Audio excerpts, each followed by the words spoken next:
warahmatullahi wabarakatuh. Selamat malam, salam sejahtera untuk kita semua. Pada kesempatan kali ini, kami akan mempresentasikan hasil presentasi dari kelompok 1 yang bertemakan dampak positif dan negatif dari e-commerce di segala bidang yang diberikan oleh Bapak Anton Sujarwo, Skom MSI selaku pembimbing mata kuliah pengantar teknologi informasi. Sebelum saya memulai presentasi kali ini, saya akan memperkenalkan anggota kelompok saya, yaitu terdiri dari yang disusun oleh Yarotunisa, 2 Eririanto, 3 Regina Miru, 4 Sabina Nur Roshid, dengan name berikut. 1. Pendahuluan. Perdagangan sebenarnya merupakan kegiatan yang dilakukan manusia sejak awal peradabannya. Sejalan dengan perkembangan manusia, cara dan sarana yang digunakan untuk berdagang senantiasa berubah untuk perdagangan terbaru yang kian memudahkan penggunanya. Kini ia adalah e-commerce. Electronic commerce atau perniagaan elektronik sebagai bagian dari electronic business yang dilakukan dengan menggunakan electric transmission. Secara umum, e-commerce dapat didefinisikan sebagai alat bentuk transaksi perdagangan atau perniagaan barang atau jasa dengan menggunakan media elektronik. E-commerce dapat diklarifikasikan menjadi dua jenis, yaitu business to business dan business to consumers. Business to business adalah sistem komunikasi bisnis online antar pelaku bisnis, sedangkan business to consumer atau B2C merupakan mekanisme toko online, yaitu transaksi antara e-merchant dengan e-customer. Dalam business to business, pada umumnya transaksi dilakukan oleh para trading partners yang sudah saling kenal dengan format data yang telah disepakati bersama. Sedangkan dalam business to customer, sifatnya terbuka untuk publik, sehingga setiap individu dapat mengaksesnya.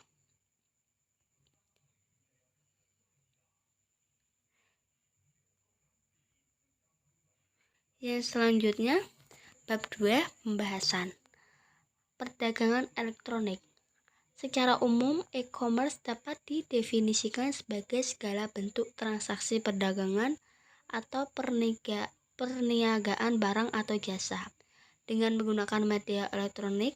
Di lain pendapat, e-commerce adalah kegiatan-kegiatan bisnis yang menyangkut konsumen, manufaktur, service provider, dan pedagang perantara dengan menggunakan jaringan-jaringan komputer, yaitu adalah internet. E-dagang atau e-commerce merupakan bagian dari e-business, di mana cakupan bisnis lebih luas, tidak hanya sekadar perniagaan, tetapi mencakup juga pengkolaborasian mitra bisnis, yaitu nasabah seperti lowongan pekerjaan dan lain sebagainya. Sebagai teknologi jaringan www, e-dagang juga memerlukan teknologi basis data atau pangkalan data, e-surat atau surat elektronik, dan bentuk teknologi non-komputer yang lain seperti halnya sistem pengiriman barang dan alat pembayaran untuk dagang ini. E-commerce pertama kali diperkenalkan pada tahun 1994 pada saat pertama kali banner elektronik dipakai untuk tujuannya promosi dan periklanan di sebuah halaman. Yang selanjutnya adalah e-commerce di luar batas perusahaan. E-commerce dapat diklarifikasi menjadi dua jenis, yaitu 1. Business to business. Business to business sendiri adalah sistem komunikasi bisnis online antar pelaku bisnis. Dalam business to business, pada umumnya transaksi dilakukan oleh para trading partners yang sudah saling kenal dengan format data yang telah disepakati bersama. Transaksi tersebut melibatkan jumlah orang yang telah relatif sedikit. Biasanya mereka yang berada di dalam kelompok layanan informasi dari perusahaan yang terpengaruh. Business to consumer. Business to consumer merupakan mekanisme toko online, yaitu transaksi antara e-merchant dengan e-customers. Business to customer sifatnya terbuka untuk publik, sehingga setiap individu dapat mengaksesnya melalui server. Kemudian konsumen mungkin tidak memiliki keahlian dalam bidang teknologi informasi, sehingga situs web harus memberikan instruksi dana bantuan.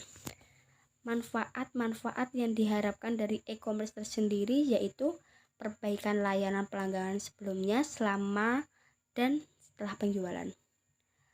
Perbaikan hubungan dengan pemasok dan komunikasi keuangan. Peningkatan imbal balik ekonomi atas pemegang saham dan investasi pemilik itu sendiri. Manfaat-manfaat di atas akan memberikan kontribusi pada stabilitas keuangan perusahaan dan memungkinkannya bersaing dengan lebih baik dalam dunia bisnis yang semakin luas menerapkan teknologi komputer. Selain itu beberapa keuntungan yang didapat e-commerce yaitu sebagai konsumen sendiri, harganya lebih murah, belanja cukup pada suatu tempat saja. Kalau bagi pengelola bisnis, yaitu efisien, tanpa kesalahan, dan tepat waktu. Jika bagi manajemen, peningkatan pendapatnya yaitu loyalitas pelanggan. Yang selanjutnya, kendala-kendala e-commerce. Kendala e-commerce itu sendiri yaitu keterbatasan teknik e-commerce.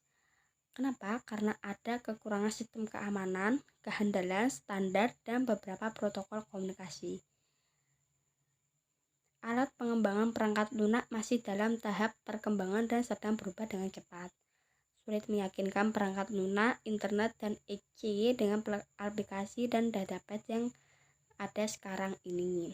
Vendor-vendor kemungkinan perlu server web yang khusus serta infrastruktur lainnya selain server jaringan.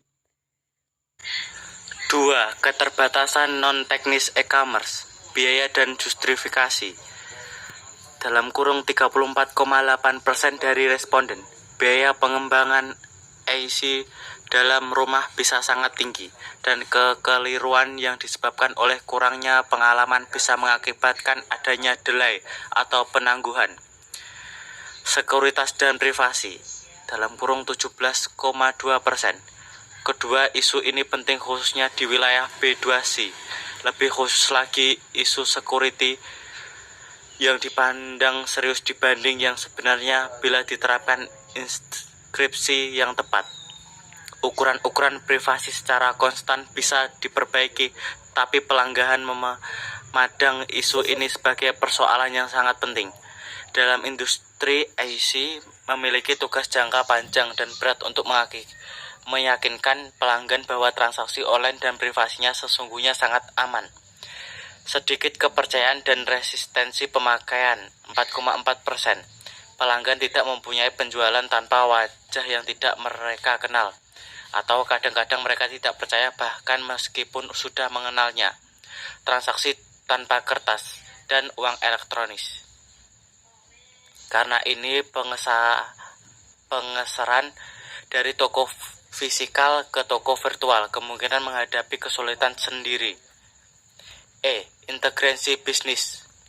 Integrasi bisnis adalah aktivitas pengumpulan informasi mengenai unsur-unsur di dalam lingkungan yang berinteraksi dengan perusahaan. Melakukan e-commerce bukanlah suatu keputusan yang diambil tanpa pertama-tama meraih pengetahuan terkait dahulu tentang perusahaan dan hubungannya dengan para pelanggan, pesaing, pemasok, dan pihak-pihak internal lainnya. Strategi e-commerce dan sistem interorganisasional.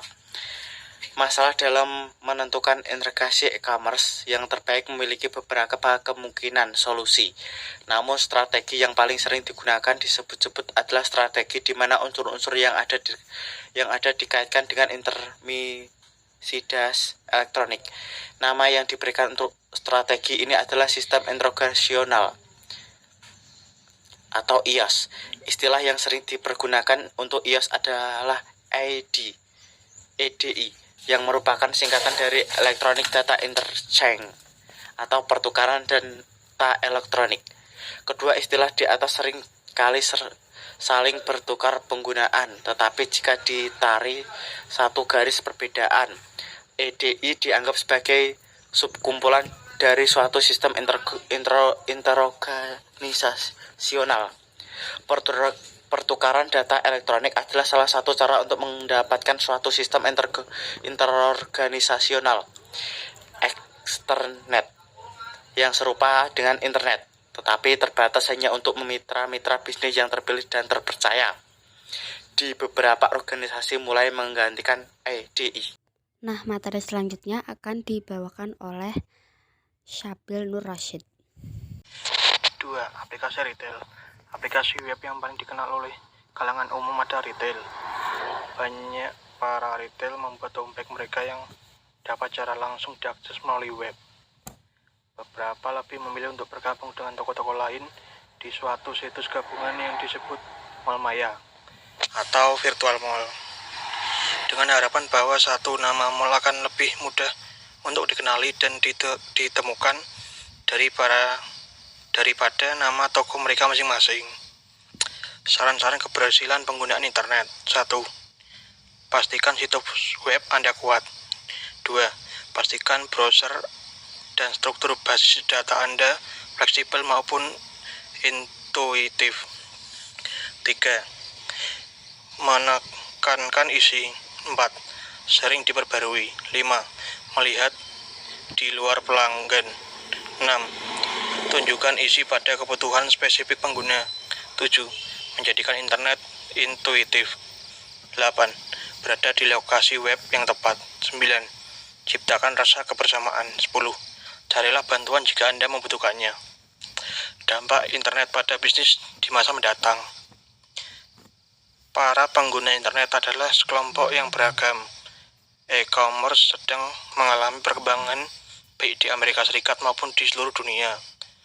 Amerika Serikat telah melihat tingkat pertumbuhan tahunan e-commerce yang substansial sebesar hampir 15% selama 5 tahun terakhir. Jumlah e-commerce yang luar biasa yang terjadi antar bisnis. E-commerce B2B nampaknya tidak berdampak pada pelanggan, tetapi harganya yang lebih rendah dan layanan pelanggan yang lebih baik yang memungkinkan oleh B2B adalah yang membuat organisasi bisnis kompetitif. Selanjutnya akan dibawakan oleh Regina Miru. Kesimpulannya, e-dagang atau e-commerce merupakan bagian dari e-business, di mana cakapan plus bisnis serba luas, tidak hanya sekedar perniagaan tetapi mencakup juga pengkolaborasian mitra bisnis. E-commerce dapat diklarifikasi menjadi dua, yaitu business to business dan business to e-commerce. Nah, perusahaan melakukan e-commerce untuk dapat mencapai perbaikan organisasi secara keseluruhan. Perbaikan ini diharapkan merupakan hasil dari 3 manfaat utama, yaitu 1. Perbaikan layanan langganan sebelum, selama, dan setelah penjualan, perbaikan hubungan dengan pemasok dan komunikasi keuangan, peningkatan imbal balik ekonomi atas pemegang saham dan investasi pemilik. Selain itu ada beberapa keuntungannya yang dapat dari e-commerce, yaitu bagi konsumen harga lebih murah, lebih cakup pada suatu tempat, bagi pengelola bisnis efisiensi tanpa kesalahan tepat waktu, bagi manajemen peningkatan pendapatan, loyalitas dan pelanggan. Nah, itu tadi hasil presentasi dari kelompok kami. Jika ada kesalahan kata mau disengaja maupun tidak sengaja, kami ucapkan terima kasih. Wassalamualaikum warahmatullahi wabarakatuh.